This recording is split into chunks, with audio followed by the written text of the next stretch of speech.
na brittle na siya, tapos yan, nababaling na, wala na yan. Ilalagay muna natin siya dun sa malilim na lugar. Ngayon pwede na siyang kaarawan, ano. Is Mendocay, itong mga Mendocay madaling yan, padamihin, ano, ano, para sa mga halaman. At the same time, hello everyone, this is Hermes Sunao, Mini Dino Park and Eco Garden, and welcome back sa ating YouTube channel. And for today's video, propagations tayo, no? Yung mga succulents nyo ba sa lowland, napadami nyo na ba? Kung hindi pa, panuorin nyo ang video na to dahil marami kayong matututunan. Kung ready na kayo mga ka-MVP, tutok lang po.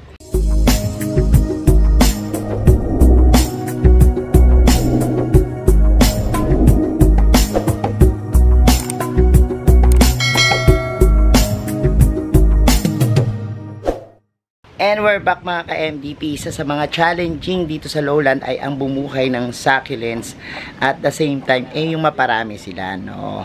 Pero sabi ko nga sa inyo, part yan ng gardening. It's a learning process at marami kayong matututunan by self-experience. Talagang yan, makakapagpadami kayo ng inyong mga succulents, ano?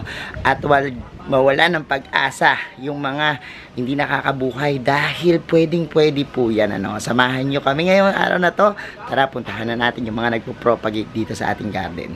So ito yung mga nakuha natin na mga raffle cactus, ano, na yan, sobrang ano na dito, may mga corkings na. And pero ito buhay pa to, pwede pa itong saksak, ano, corkings na, save natin yan. Tapos ito yung pinaka verde pa na dahon, yan, pwede pa natin yung tanim, no. So sobrang tigas na yun yung galing doon sa last time na tinanggal natin doon sa mga taas, no. Yung mismo na ako, grabe, tingnan nyo kung gaano katigas niya yun. Pero ang mga cactus kasi at succulent, sobrang kahit walang tubig mabubuhay yan, ano. And look this one, ito pag ganito na brittle na siya, tapos yan, nababaling na, wala na yan, hindi na yan pwedeng i-save. So magkaiba yung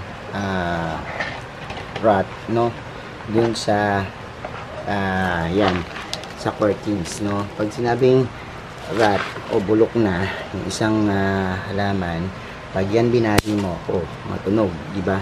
Samantalang ito, matigas lang siya pero malalaman mo ng buo. Kasi pag kinutkot mo yan, nilalabas na green dyan. Teka lang, pakita ko sa inyo, ha. Ayan, look. Nakita nyo? Isa pa. Yan, diba? So, imbes na itatapon nyo, huwag nyo itapon. Make sure na mag-test muna kayo yung ating kurot test o bakbak test. Tapos yung ating pagputol, yung tingnan nyo kung tuyo na, no? So, yan yung pag-save natin dito sa ating cactus, ano. At ito, kalahi ito ng Christmas cactus pero early siya, no. So punta naman tayo dito sa plant museo. Look na yung ating pinakita before na propagations, unti-unti na siya nagkaroon ng roots and pinagsama-sama na siya. Kung before, ilalagay muna natin siya dun sa malilim na lugar, ngayon pwede na siyang kaarawan, ano. After 2 weeks to 1 month na nagpropagate po kayo, pwede nyo na silang isabak, ano, sa initan, kasi kailangan po talaga niya ng mga succulents yung init ng araw, ano. So kapag nagsimula pa lang kayo, yan, pwede nyo idilim muna, no. Pero once na nakapag establish na yan ng konting roots papunta dun sa maraming roots, pwede nyo na siyang ilabas, ano, para madiligan siya at mapaarawan. So punta tayo dito ngayon. Ayan, ito yung propagate natin ngayon. This one is Mendocay. Itong mga Mendocay madaling yan, padamihin, ano, dahil putol-putol lang po tayo dyan. Tapos makita nyo na pwede na natin siyang itanim, mabilis lang tumubo, magkaugat. So ito, pinutol na namin siya, tapos dito namin siya nilalagay, sa potting mix. Ano ba yung potting mix na ginagamit natin dyan? Syempre yung MDP soil mix ang gamit namin dito. Pero kung gusto nyo mag DIY ng potting mix, pwede po yan, ano. Pag ganito pong pinapatubo, medyo dagdagan nyo po siya ng coco feet, ano, kung halimbawang gagawa kayo ng medium, yan, dagdagan nyo po siya ng coco peat, dahil yung coco peat po, yan yung malakas magpaugat, no, sa mga halaman, kasi nag-hold ito ng moisture na kailangan po ng ating succulents, ano, para magkaugat.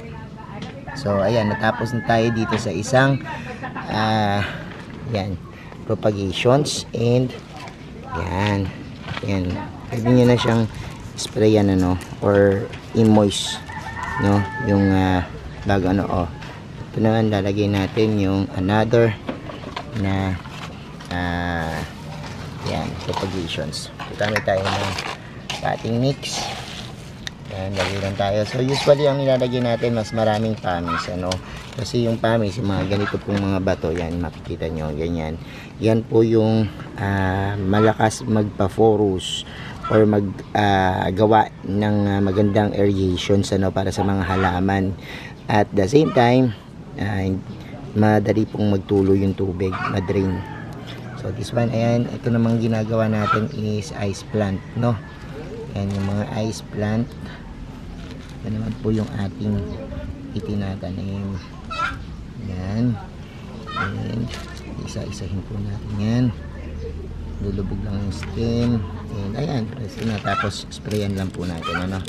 So ganyan ang pagpaparami. Kung marami na kayong nabuhay na succulent sa inyo, sa lowland, ganito lang po yung pagpapadami natin, ano. So meron pa tayo dito mga ilang Mendoza at tatalmin ng basil. Pero for the meantime, pakita ko na sa inyo, after nyo yung ilagay dyan, dito nyo siya dalhin, ano, sa medyo malilim na part, shaded area. Dyan muna siya for a week, no, na inyong tinanim hanggang ma-develop yung roots niya. Pwede nyo na po siyang ilipat, no, sa mas maaraw. 1 week or 2 weeks, pwede na po yan, as long as magkaroon na po siya ng roots. Kapag nandito naman po nakalagay sa medyo shaded part ng inyong mga garden, spray nyo po siya ng tubig, ano. Sa sprayer po, imo-moist lang siya, hindi po yung todo dilig, ano, hindi yung maraming water. Kailangan lang po spray lang po, ano, hanggang sa mag-develop yung roots. Ano na ba yung mga nandito natin? Meron tayo dito yan, tinatawag na Darley Sunshine, and meron po tayong Mendoza, again, Cotyledon. Meron po tayong Purple Delight, may Ionium tayo dito na kinat din, ano. So ayan, and eventually pagkatapos po niyan, bagong nailagay na natin yung bagong propagate doon, ililipat naman po natin siya doon sa ating area na maliwanag, ano. So ito, papakita ko pa sa inyo to, yung ating mga propagations dito. Ang dami, no. Meron dyang monodenium, ganda. At ito yung medyo isang uri ng succulents, yung mga tomentosa, mabalahibo. Yan din po, ano, pwede nyo rin po yung i-propagate. Dito naman po sa ating mga pink butterfly, meron po tayo ditong yan, pwedeng patubuin sa pagitan ng mga leaflets, ano. Punta natin si Hill kasi kinulang siya dito, magugupit siya. Pakita ko naman sa inyo, ayan, parang nag-shopping lang siya dyan ng mga Mendoza na ito to, medyo mahaba, ayan. So ayan, kakat lang po siya ng nagkakat dyan, tapos pwede na po yan, hanap lang siya ng makakatan, ayan, pwede yan.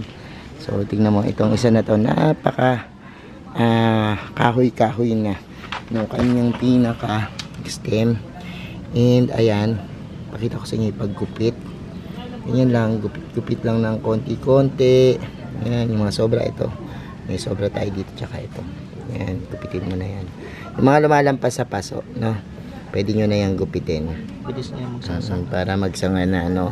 Kasi afterwards, pakita ko sa inyo yung mga nagupitan. Nasa yung nagupitan, ayan, meron ng maliit na tumutubo, no. Yan, meron ng mga maliliit na tumutubo sa kanya after na magupitan. So yan lang po yung ating propagations.